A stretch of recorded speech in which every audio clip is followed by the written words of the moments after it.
स्वतः एक्सपिरियन्स झाला तर पुढचं होतं. मी या व्हिडिओ मधून सांगतो की सीएनजी बसवल्यावर प्रॉब्लेम येतो. मी सांगतो तुम्हाला सीएनजी बसवलं प्रॉब्लेम. तर नमस्कार मंडळी, आज पुन्हा एकदा सर्वांचं स्वागत करतो पुणे सीएनजी गॅस सोल्युशन आणि श्रीपोरा एंटरप्राइजेस च्या तर्फे.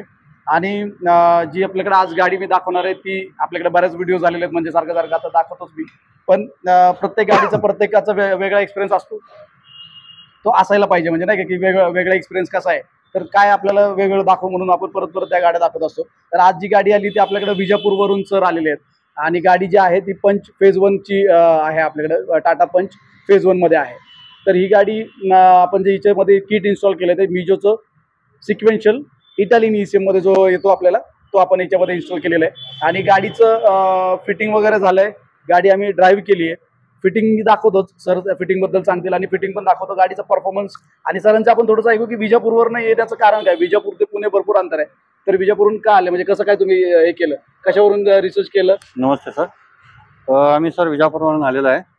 म्हणजे आम्ही पण सीएनजी फिटिंग करण्यासाठी खूप जागी ट्राय केलो, बघितलो, पण कुठं व्यवस्थित आम्हाला वाटलेलं नाही. मग असंच यूट्यूब सर्च करता करता तुमचं हे चॅनलवर बघितलो आपण. फिटिंग प्लस मागच्या बूट स्पेसचं जे मॅनेजमेंट केलंय ते बघून मला खूप आवडलं. मग त्यामुळे तुम्हाला इकडे कॉन्टॅक्ट करून मी आलेलो आहे. कॉन्टॅक्ट केला म्हणजे तुमचं तो मला सांगत होता तो एक्सपिरियन्स की लोक नाही का, लोक म्हणायचे करू नको वगैरे असं. म्हणजे लोक काय म्हणायचे करू नको, ते प्रॉब्लेम होते, इंजिन कामाला येते असं तसं. पण ते काय मी डोक्यातच घेतलेलं नाही. म्हणजे करून तर बघा, पुढचा स्वतः एक्सपिरियन्स झाला तर पुढचं होतं. मी या व्हिडिओ मधून सांगतो की सीएनजी बसवल्यावर प्रॉब्लेम येतो. मी सांगतो तुम्हाला सीएनजी बसवल्यावर प्रॉब्लेम येतो, पण त्याच्यामध्ये एक मी काउंस करतो ब्रॅकेटमध्ये. सीएनजी बसवल्यावर प्रॉब्लेम येतो, पण सीएनजी जर चुकीचा बसवला तर प्रॉब्लेम. सीएनजी चुकीची ट्युनिंग झाली तर प्रॉब्लेम येणार. प्रॉब्लेम कधी येणार, सीएनजी बसवल्यावर प्रॉब्लेम येतो, पण चुकीचं फिटमेंट झालं तर प्रॉब्लेम येणार, चुकीचं ट्युनिंग झाली तर प्रॉब्लेम येणार, इन्स्टॉलेशन व्यवस्थित नसेल तर प्रॉब्लेम येणार.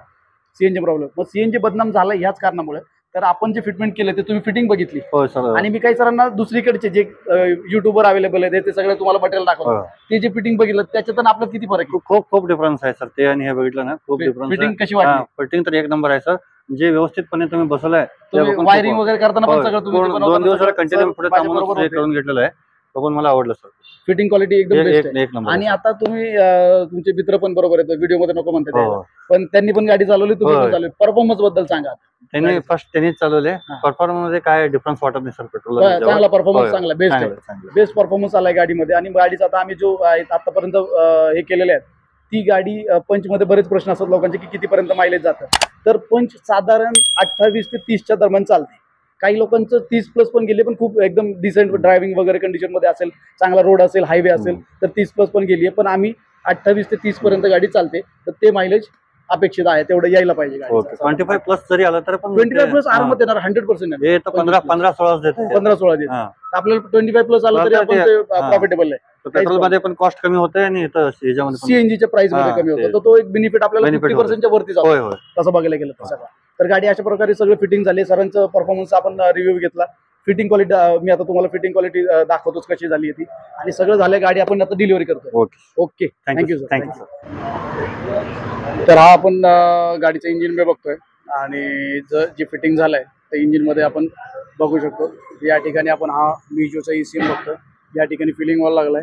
पायपिंग नेहमीप्रमाणे आखीव रेखीव, आणि आपली ही सगळी वायरिंग इकडनं पाठीमागच्या बाजूला येऊन अशा प्रकारे पाठीमागे गेली आहे.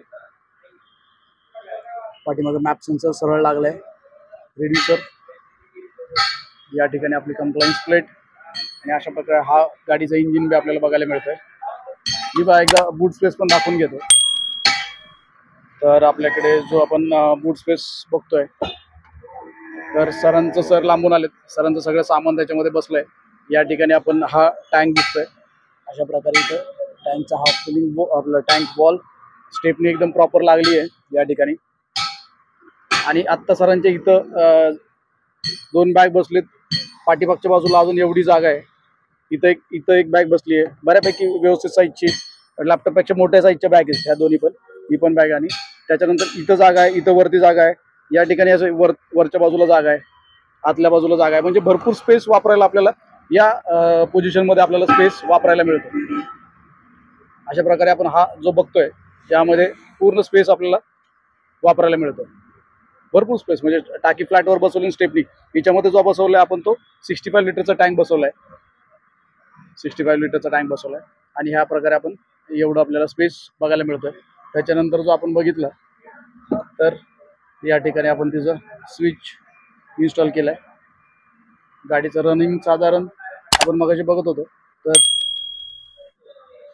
68,021 म्हणजे 68,021 किलोमीटर गाडी रनिंग झाली आहे.